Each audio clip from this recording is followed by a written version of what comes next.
بسم اللہ الرحمن الرحیم ایاک نعبد و ایاک نستعین۔ کرپشن دنیا کے ہر معاشرے میں ہے، لیکن جو کرپشن ایک معاشرے کو، ایک سوسائٹی کو، ایک ملک کو تباہ کرتی ہے وہ ایلیٹ کی کرپشن ہے، وہ جس کو کہتے ہیں رولنگ ایلیٹ۔ جب وہ چوری کرنا شروع کرتی ہے، جب پرائم منسٹر پیسے چوری کرتا ہے، جب اس کے منسٹرز کرتے ہیں، جب پریزیڈنٹس کرتے ہیں، یا پھر جس کو کرونی کیپٹلزم کہتے ہیں کہ وہ بڑے بڑے بزنس ہاؤسز کے ساتھ مل کے جب چوری کرتے ہیں تو اس سے ملک تباہ ہوتا ہے۔ Secretary general of the United nations انہوں نے ایک پینل بنائی جس کو کہتے ہیں فیکٹ آئی پینل،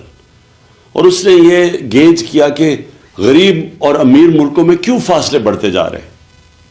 تو وہ بڑے ایسے رزلٹس آئے جو کہ ساری قوم کو سمجھنا چاہیے۔ میں اپنی قوم کی بات کر رہا ہوں کہ اس کا رزلٹ نمبر 1 رزلٹ یہ تھا کہ ہر سال غریب ملکوں سے $1.7 ٹریلین 1700 ارب ڈالر غریب ملکوں سے چوری ہو کے امیر ملکوں میں جاتے ہیں، یا آف شور اکاؤنٹس پہ جاتے ہیں، یا لنڈن جیسے کیپٹل میں بڑے بڑے محلات خریدنے کے لیے، ایون فیلڈ اپارٹمنٹس والے مہنگے ترین ایریا میں یہ غریب ملکوں کا پیسہ جاتا ہے امیر ملکوں میں اور آف شور اکاؤنٹس پہ، اور اصل میں یہ تباہ کرتی ہے ایک ملک کو۔ اور وہ اس لیے ہوتی ہے کہ ان غریب ملکوں میں رول آف لا نہیں ہوتا۔ غریب اور امیر ملکوں کے اندر فرق یہ ہے کہ امیر ملکوں میں رول آف لا ہے، غریب ملکوں میں نہیں ہے۔ رول آف لا کا مطلب یہ ہوتا ہے کہ قانون کے نیچے سب ایک برابر۔ تو جو امیر ملک ہیں وہ طاقتور کو قانون کے نیچے لے آتے ہیں، جو غریب ملک ہیں وہ طاقتور کو NRO دے دیتے ہیں، طاقتور چور کو NRO دے دیتے ہیں، اور تباہ طاقتور کی چوری کا ہوتا ہے۔ ایک ملک تباہ تب ہوتا ہے کیونکہ چھوٹا چور کتنا پیسہ چوری کر لے گا، وہ پیسہ کیا کرے گا؟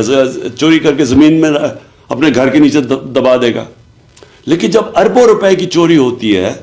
اور وہ طاقتور کرتا ہے، یعنی وہ وزیر کرتے ہیں، پرائم منسٹرز کرتے ہیں، تو وہ جو چوری ہے وہ پھر ملک سے باہر لے جانی پڑتی ہے۔ تو پہلے چوری کر کے ایک ملک کو نقصان ہوتا ہے، اور کرپشن وہ ہوتا ہے جو ملک کا پیسہ چوری ہوتا ہے۔ چوری وہ ہوتی ہے جو کہ ایک فرد کی چوری ہوئی۔ تو جو طاقتور جب ملک کا پیسہ چوری کرتا ہے اور وہ اربوں میں ہوتا ہے تو اس کو باہر بھیجنا پڑتا ہے، تو دوسری طرح نقصان ہوتا ہے ملک کو۔ ایک کہ وہ پیسہ اگر وہ ملک میں رہے تو وہ اسے نوکریاں ہو سکتی ہیں، اسے صحت تعلیم پہ پیسہ خرچ ہو سکتا ہے، اور دوسرا